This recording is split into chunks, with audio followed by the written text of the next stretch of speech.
आप सभी विद्यार्थियों का हार्दिक स्वागत, हार्दिक अभिनंदन। प्रिय विद्यार्थियों, बीए पार्ट फर्स्ट में हम पढ़ेंगे हिस्ट्री और आपके पेपर का नाम है भारतीय संस्कृति के मूल आधार। यानी आपके हिस्ट्री का पहला पेपर, यूं कह सकते हैं कि हिस्ट्री का पहला पेपर, इसका फर्स्ट प्रश्न बैंक आज पढ़ेंगे। सेकंड पेपर का प्रश्न बैंक हमने जारी किया और उसके आधार पर विद्यार्थियों ने कहा कि सर फर्स्ट पेपर का प्रश्न बैंक लाइए, फर्स्ट प्रश्न का प्रश्न बैंक लाइए। तो फर्स्ट पेपर का प्रश्न बैंक ये पहला प्रश्न बैंक है। इसी प्रकार के 3 प्रश्न बैंक आपको देखने को मिलेंगे।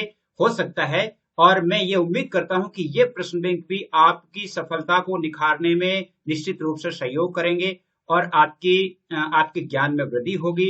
आपके यानी नंबरों के जो अंक प्राप्त करने का जो स्कोर है उसको निश्चित रूप से बढ़ाएंगे। तो मैं उम्मीद करता हूं कि ये जो पीछे वाले जो पेपर हैं आपको कहाँ देखने हैं, प्लेलिस्ट में जाना है। कहाँ जाना है? प्लेलिस्ट में जाना है। प्लेलिस्ट में आप जब देखेंगे तो वहां पर हिस्ट्री के अलग हैं, पॉलिटी के पढ़े हुए हैं, हिंदी लिटरेचर के पढ़े हुए हैं और हिंदी कंपलसरी के पढ़े हुए हैं और जनरल इंग्लिश के भी पढ़े हुए हैं। यानी 5 सब्जेक्ट के एक तो क्वेश्चन बैंक मिलेंगे, मॉडल पेपर भी, जिनका हम अभ्यास कर सकते हैं कि भाई हमारे लिए कैसा पेपर आता है।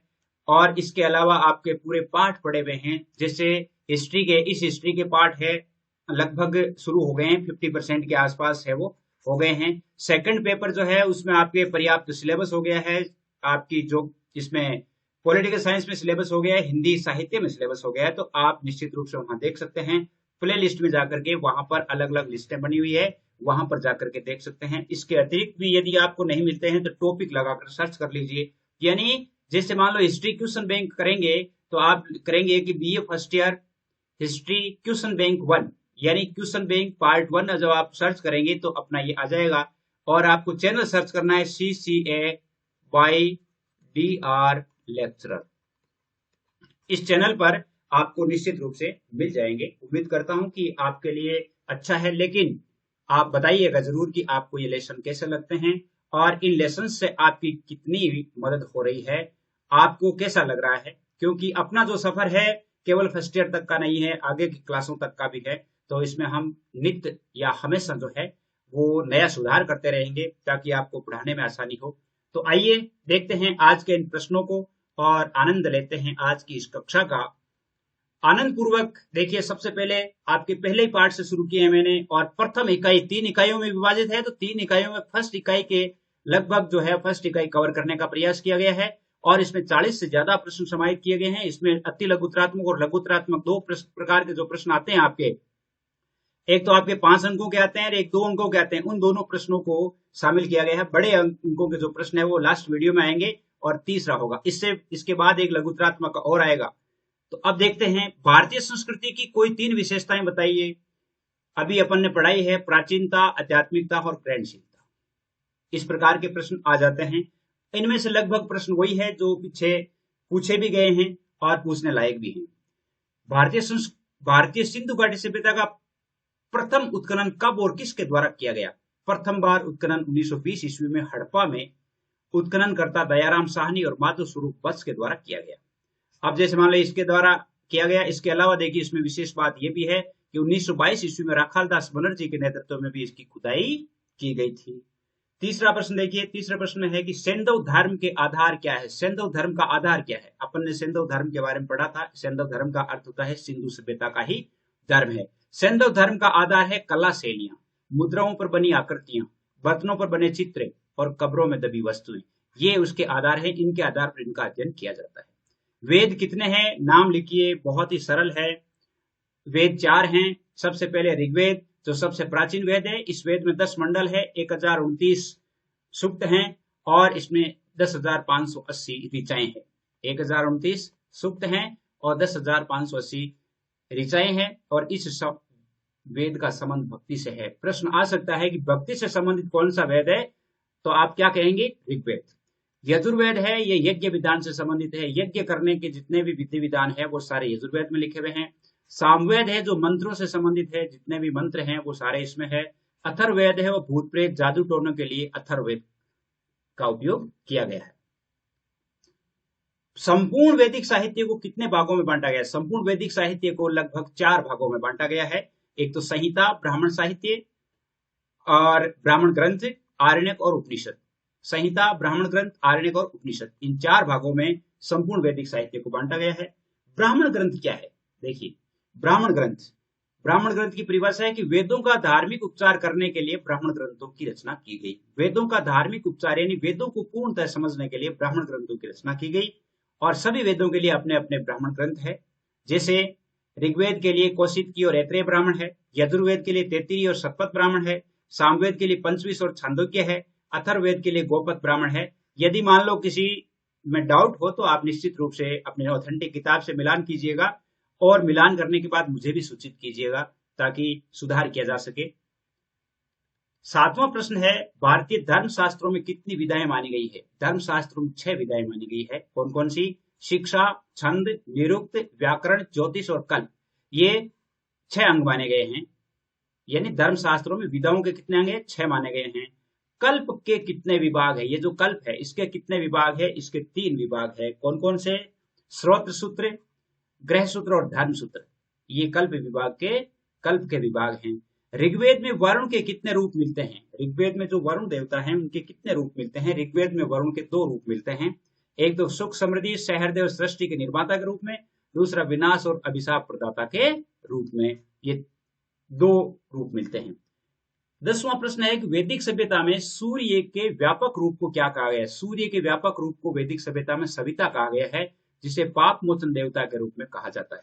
पाप मोचन देवता के रूप में कहा जाता है। चैनल पसंद आता है तो सब्सक्राइब कीजिएगा, अपने दोस्तों को भी शेयर कीजिएगा। 11वां प्रश्न है, धार्मिक आंदोलनों के उदय के कोई 3 कारण बताइए। ये बड़ा प्रश्न आ जाता है। एक तो है बहुदेववाद, यज्ञ और कर्मकांड, और तीसरा है वर्णों का आपसी संघर्ष। इसके कारण धार्मिक आंदोलनों का उदय हुआ। 12वां प्रश्न है, जैन धर्म के 24वें तीर्थंकर कौन थे? वो थे महावीर स्वामी। और प्रथम तीर्थंकर का नाम ले तो ऋषभदेव, और 23वें तीर्थंकर का नाम ले तो पार्श्वनाथ। इनके बारे में डिटेल में यदि जानना चाहते हैं तो आपको टेक्स्ट वीडियो पढ़ना है। टेक्स्ट वीडियोज आपको पढ़ना चाहिए। टेक्स्ट वीडियो जब आप पढ़ेंगे तो आपके लिए आपके ज्ञान में ही नहीं पूरा हिस्ट्री क्लियर हो जाएगा। 13वां प्रश्न है कि जैन धर्म के अनुसार निर्वाण क्या है? निर्वाण किसे कहते हैं? राग द्वेष या आसक्ति के बंधन से जो मुक्ति होती है उसे मोक्ष कहा जाता है। राग द्वेष या आसक्ति का अर्थ है सांसारिक शक्तियां। राग द्वेष या आसक्ति के बंधन से मुक्ति को मोक्ष कहा गया है, और मोक्ष का दूसरा नाम निर्वाण है। जैन धर्म में निर्वाण जो है उसका चरम लक्ष्य है। निर्वाण जैन धर्म का चरम लक्ष्य क्या माना गया है? निर्वाण माना गया है। निर्वाण मोक्ष ही है। जैन धर्म के त्रिरत्न बताइए। 3 रत्न, सम्यक दर्शन, सम्यक ज्ञान और सम्यक चरित्र, ये तीनों रत्न हैं।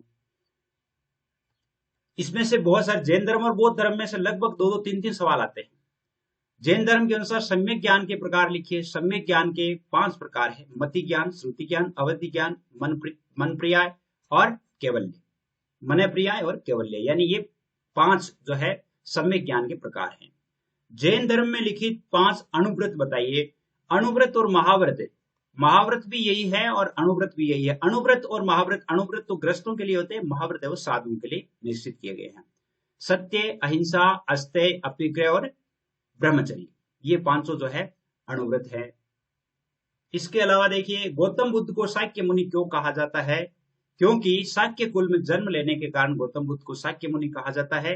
गौतम बुद्ध का जन्म 563 ईस्वी पूर्व में कपिल वस्तु में राजा सुधोधन की महारानी माया देवी की कोख से लुम्बिनी वन में वैशाख मास की पूर्णिमा को हुआ था।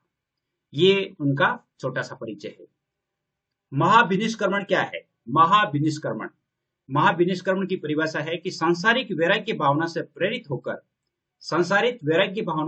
होकर सिद्धार्थ द्वारा अपने पुत्र, पत्नी, पिता एवं संपूर्ण राज्य वैभव को छोड़कर दिव्य ज्ञान की खोज में निकलने की घटना को बौद्ध धर्म और साहित्य में महाविनिष्क्रमण कहा गया है। यानी जब उन्होंने अपने पुत्र, पत्नी, पिता और संपूर्ण राजपाट छोड़कर के जब वो वन में निकल गए थे दिव्य ज्ञान प्राप्त करने के लिए, और वही घटना है वो बौद्ध धर्म में क्या कहलाती है? महाविनिष्क्रमण कहलाती है। महात्मा बुद्ध को कितने वर्ष की आयु में ज्ञान प्राप्त हुआ था? और वो हुआ था 35 वर्ष की आयु में। यानी 563 ईस्वी पूर्व तो उनका जन्म होता है। इसमें से यदि 35 निकालते हैं तो कितने रह जाते हैं?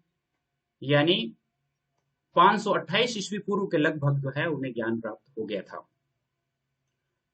बौद्ध धर्म में धर्म चक्र परिवर्तन क्या है, परिवर्तन क्या है, धर्म चक्र परिवर्तन। ये बहुत इंपॉर्टेंट प्रश्न है, इंपॉर्टेंट है, देखिएगा कि ज्ञान प्राप्ति के पश्चात महात्मा बुद्ध ने सारनाथ पहुंचकर अपने पूर्व साथी 5 ब्राह्मणों को अपने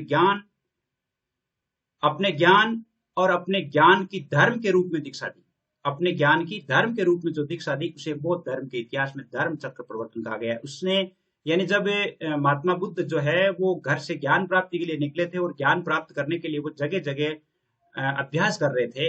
अभ्यास करते करते एक जगह जो है उन्हें 5 ब्राह्मण मिले जो कि तपस्या कर रहे थे और निराहार रह करके वो तपस्या कर रहे थे, लेकिन वो भी उनके दिमाग में नहीं जचा। और उन्होंने कब तोड़ दी थी, कब तोड़ दी थी, यानी कुछ एक संगीत सुना था उसने महिलाओं का, और महिलाओं के संगीत में क्या बज रहा था, महिलाओं के संगीत में ये चल रहा था कि वीणा के तार इतने कठोर नहीं कीजिए कि वो टूट जाए, और वीणा के तार इतने ढीले मत कीजिए कि उनसे राग ही नहीं आए। अर्थात मध्यम जो है रास्ता अपनाना चाहिए। तभी से उन्होंने उन निराहार पद्धति को त्याग दिया और उसके थोड़े ही दिनों बाद में वो पीपल वृक्ष के नीचे बोध गया में उनको ज्ञान प्राप्त हो गया।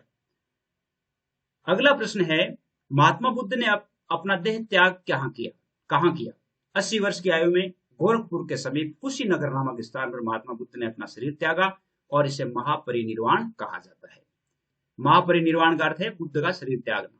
महात्मा बुद्ध का अंतिम उपदेश क्या था? वो अंतिम उपदेश देखिए। अंतिम उपदेश में उन्होंने दिया था कि हे भिक्षुओं, तुम आत्मदीप बनकर विचरो, तुम अपनी शरण में जाओ, किसी अन्य का सहारा मत ढूंढो, केवल अपने धर्म को दीपक बनाओ, केवल धर्म को अपना दीपक बनाओ, केवल धर्म की शरण में जाओ। ये उनका अंतिम उपदेश था। अगला प्रश्न है कि बौद्ध धर्म में उल्लेखित 4 आर्य सत्य बताइए। 4 आर्य सत्य है दुख समुदाय, दुख निरोध और दुख निरोध का मार्ग। महात्मा बुद्ध द्वारा प्रतिपादित अष्टांगिक मार्ग बताइए। अष्टांगिक मार्ग कौन सा है? अष्टांगिक मार्ग है सम्यक दृष्टि, सम्यक संकल्प, सम्यक वाणी, सम्यक क्रमांत, सम्यक आजीव, सम्यक प्रयत्न, सम्यक स्मृति और सम्यक समाधि। ये उसके अष्टांगिक मार्ग के 8 मार्ग बताए थे। 25वां प्रश्न है, महात्मा बुद्ध द्वारा बताए गए 10 शील बताइए। जो चरित्र से संबंधित, चरित्र निर्माण की बातें हैं। उन्होंने पहला शील था उनका अहिंसा व्रत का पालन करना, दूसरा था सदा सत्य बोलना, तीसरा चोरी नहीं करना, चौथा वस्तुओं का संग्रह नहीं करना जिसे अपरिग्रह कहा गया है, ब्रह्मचर्य व्रत का पालन करना, नृत्य ज्ञान का त्याग करना, सुगंधित पदार्थों का त्याग करना, कोमल सैया का त्याग करना, यानी जो हम कोमल सेज बिछा करके सोते हैं, वो महात्मा बुद्ध ने कहा कि वो अपने चरित्र निर्माण में या अपनी मोक्ष निर्माण में जो काम का नहीं है। असमय भोजन का त्याग, समय के अनुसार भोजन करना चाहिए, और कामिनी कांचन का त्याग यानी संसार की आसक्तियों से हमें त्याग करना चाहिए। ये 10 शील उन्होंने बताए थे। ये बड़े प्रश्न जो है 5-5 अंकों वाले प्रश्न आ जाते हैं। 26वां प्रश्न है कि प्रतीत्य समुत्पाद क्या है? प्रतीत्य समुत्पाद ये बहुत बार पूछ लिया जाता है। प्रतीत्य का अर्थ है इसके होने से, प्रतीत्य का अर्थ है प्रतीत मतलब इसके होने से, और समुत्पाद का अर्थ है ये उत्पन्न होता है, मतलब इसके होने से ये उत्पन्न होता है, अर्थात किसी कारण से कोई बात उत्पन्न होती है। और इस कारण कार्य कारण परंपरा को बौद्ध धर्म में प्रतीत्य समुत्पाद कहा गया है। 27वां प्रश्न है, हीनयान क्या है? हीनयान जिस शाखा में बुद्ध को आदि धर्म प्रवर्तक तथा निर्वाण प्राप्त एक सामान्य व्यक्ति माना गया है। देखिए ध्यान कीजिएगा, हीनयान में यानी बुद्ध को आदि धर्म प्रवर्तक तथा निर्वाण प्राप्त एक सामान्य व्यक्ति माना गया है, अर्थात जिस संप्रदाय में बुद्ध को न तो ईश्वर का अवतार माना गया है, न ही उन्हें देवीय शक्ति का प्रतिष्ठापक माना गया है, और उसे ही हीनयान संप्रदाय कहा गया है। हीनयान और महायान 2 भागों में बंटा था। महायान संप्रदाय की 6 पारमिताएं बताइए। महायान संप्रदाय की दान, शील, क्षमा, वीर्य, ध्यान और प्रज्ञा, ये 6 है, वो पारमिताएं है महायान संप्रदाय की। 29वां प्रश्न है आपके, बौद्ध धर्म में कितनी बौद्ध संगीतियों का आयोजन हुआ? 4 बौद्ध संगीतियों का आयोजन हुआ। प्रथम बौद्ध संगीति जो है राजगृह में हुई थी, और इस बौद्ध संगीति का उद्देश्य था बुद्ध के उपदेशों को का संकलन किया। बुद्ध के उपदेश जो थे उनको किताबों में संकलित किया गया। दूसरी बौद्ध संगीति वैशाली में हुई और बौद्ध धर्म शास्त्रों का इसमें संपादन किया गया। तीसरी बौद्ध संगीति जो है सम्राट अशोक के काल में पाटलिपुत्र में आयोजित हुई, और इस संगीति में अभिधम पिटक की रचना हुई। 3 पिटक जो है उनमें से अभिधम पिटक की रचना है वो तीसरी बौद्ध संगीति में हुई। चौथी बौद्ध संगीति कनिष्क के काल में कश्मीर में आयोजित हुई थी। कनिष्क के काल में कब हुई थी? कश्मीर में आयोजित हुई थी और इस संगीति में बौद्ध ग्रंथों पर टीकाएं लिखी गई थी। बहुत ही इंपॉर्टेंट प्रश्न है। 30वां प्रश्न है कि बौद्ध धर्म में पिटक कितने माने गए हैं? नाम लिखिए। 3 पिटक है, सुत पिटक, विनय पिटक, अभिधम पिटक। 3 पिटक है। अभिधम पिटक आपने अभी सुनाई है, तीसरी बौद्ध संगीति में हुआ था। 31वां प्रश्न है बौद्ध धर्म के सुत पिटक के कितने विभाग है? सुत पिटक में 5 विभाग है। कौन कौन से हैं? दीर्घ निकाय, मध्यम निकाय, संयुक्त निकाय, अंगुत्तर निकाय, कुत्तक निकाय। इन सब के बारे में पढ़ना है तो अपने पूरे लेसन पढ़ो। पूरे लेसन जब पढ़ोगे तो उसमें पूरी बातें डिटेल में समझाया है कि ये कुत्तक निकाय क्या है, मध्यम निकाय क्या है, सब कुछ समझाया हुआ है। 32वां प्रश्न है बौद्ध धर्म की लोकप्रियता के कोई 3 कारण बताइए। बौद्ध धर्म की लोकप्रियता के 3 कारण बताने हैं। हमने 5 लिखे हैं, उनमें से 3 आपको अच्छी तरह से याद करने हैं। सरल सिद्धांत, अनुकूल वातावरण, जन भाषा का प्रयोग, समानता की भावना और प्रतिस्पर्धी धर्मों का अभाव। प्रतिस्पर्धी धर्मों का अभाव ये बौद्ध धर्म की लोकप्रियता के कारण। इसके सिद्धांत सरल है और अनुकूल वातावरण में था, और जैसे भाषा जो इनकी थी वो बोलचाल की भाषा थी, सभी को समान माना गया है और इसमें किसी प्रकार की कोई लोग है वो प्रतिस्पर्धात्मक भावनाएं नहीं रखते हैं। 33वां प्रश्न है भारत से बौद्ध धर्म के लोप होने के कारण। भारत से जो बौद्ध धर्म का लोप हो गया उसका क्या कारण था? एक तो था राजकीय संरक्षण का अभाव, यानी राजाओं के द्वारा उसको संरक्षित नहीं रखा गया। दूसरी बात थी हिंदू धर्म का पुनरुत्थानवाद, यानी हिंदू धर्म जो है पुनरुत्थानवाद, यानी हिंदू धर्म में जागृति आई और प्राचीन संस्कृति को उन्हें पुनः स्थापना करने के कारण क्या है कि ये धर्म है वो लोप हो गया। तीसरा था बौद्ध भिक्षुओं का नैतिक पतन। बौद्ध भिक्षु जो थे उनका नैतिक रूप से पतन हो गया। चौथा था बौद्ध धर्म में विभाजन हो गया, हीनयान महायान में बदल गया, फिर महायान से भी आगे कई शाखाएं बन गई। 5वां हिंदू प्रचारकों का प्रयत्न हो गया और छठा था विदेशी आक्रमण। इन 6 कारणों के कारण जो है भारत से बौद्ध धर्म का लोप हो गया। उम्मीद करता हूं कि आपको ये मेरे प्रश्न समझ में आ रहे हैं। समझ में आ रहे हैं तो जरूर बताइएगा कि आपको कैसे लग रहे हैं। 34वां है भागवत धर्म के प्रमुख ग्रंथ बताइए। भागवत धर्म के प्रमुख ग्रंथ है वो 3 है, महाभारत, गीता और भागवत पुराण। भागवत धर्म के अनुसार पूजा के कितने अंग माने गए हैं? भागवत धर्म के अनुसार पूजा के कितने अंग माने गए हैं? पूजा के 5 अंग माने गए हैं। अभिगमन, अभिगमन का अर्थ होता है देवताओं की ओर जाना। अभिगमन के बाद उपादान आता है। उपादान देवताओं की ओर जाकर के वहां पर पूजा सामग्री जो भी हम ले जाते हैं, पुष्प, फल, नैवेद्य, धूप इत्यादि, जाकर के ईजा, ईजा का अर्थ होता है देवताओं को समर्पित करना, अर्पित करना। फिर स्वाध्याय, शास्त्रों का पठन करना, मंत्र जाप करना। और 5वां अंग है योग, योग यानी ध्यान लगाना। यानी ये 5 जो है भागवत धर्म के अनुसार पूजा के अंग है। हमें पूजा करने के लिए इतने अंगों का पालन करना चाहिए। 36वां प्रश्न है कि अज्ञान को दूर करने के लिए गीता में कौन से 3 मार्ग बताए गए हैं? अज्ञान को दूर करने के लिए गीता में 3 मार्ग बताएंगे, कर्म मार्ग, ज्ञान मार्ग, भक्ति मार्ग। इन 3 मार्गों के माध्यम से व्यक्ति अपने अज्ञान को दूर कर सकता है। 37वां प्रश्न है कि विशिष्ट अद्वैत की स्थापना किसने की? और विशिष्ट अद्वैत की स्थापना रामानुज ने की, जिसका अर्थ है ईश्वर के एक जीव और एक जगत के रूप में 2 विशेषण हैं। द्वैताद्वैत सिद्धांत क्या है? देखिए बहुत इंपॉर्टेंट है। द्वैताद्वैत सिद्धांत क्या है? निम्बार्काचार्य द्वारा प्रतिपादित सिद्धांत जिसके अनुसार जीव तथा ईश्वर व्यवहार में भिन्न है परंतु सिद्धांत से अभिन्न है। यानी सिद्धांत में तो जीव और ईश्वर दोनों एक है लेकिन व्यवहार इनका अलग है, और यही द्वैताद्वैत सिद्धांत है। यही द्वैताद्वैत सिद्धांत है। 39वां प्रश्न देख लीजिए। मेगस्थनीज ने मौर्य युग की संपूर्ण आबादी को कितनी जातियों में विभाजित किया? मौर्य युग की जो आबादी थी, मेगस्थनीज जो विदेशी आया था यहाँ पर, और वो विदेशी ने यहाँ पर जो है मौर्य आबादी में कितनी जातियां थी उनको 7 भागों में विभाजित किया उन्होंने। दार्शनिक, किसान, चरवाहे, कारीगर, सैनिक, निरीक्षक और शासक। ये 7 प्रकार की जातियों के रूप में उनको लिखा है। 40वां प्रश्न है कि प्राचीन भारतीय संस्कृति में कितने आश्रमों का उल्लेख है? प्राचीन भारतीय संस्कृति में आश्रम कितने हैं? आश्रम 4 हैं, ब्रह्मचर्य, गृहस्थ, वानप्रस्थ और संन्यास।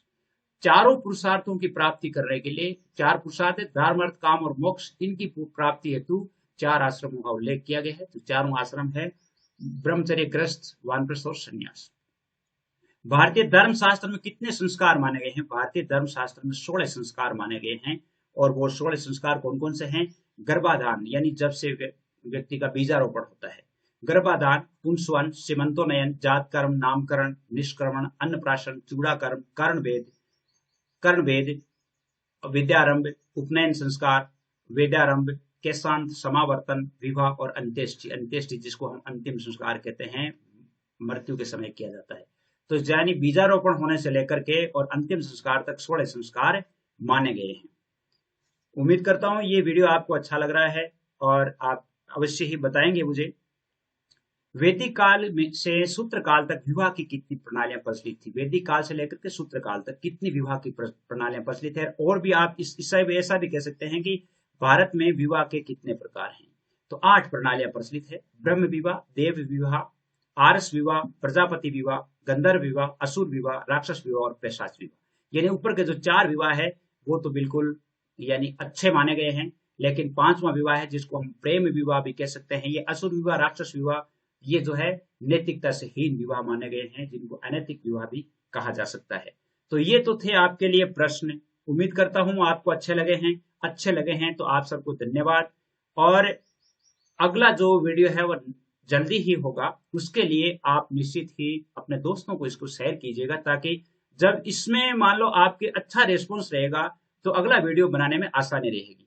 यानी थोड़ी सी देर में जब ये वीडियो अच्छा रैंक कर जाता है तो मन में आता है कि भाई विद्यार्थियों को इस चीज की जरूरत है, इसलिए आपको यानी और नया वीडियो है वो तुरंत बना दिया जाता है। नहीं तो फिर क्या होता है, टॉपिक चेंज करना पड़ता है।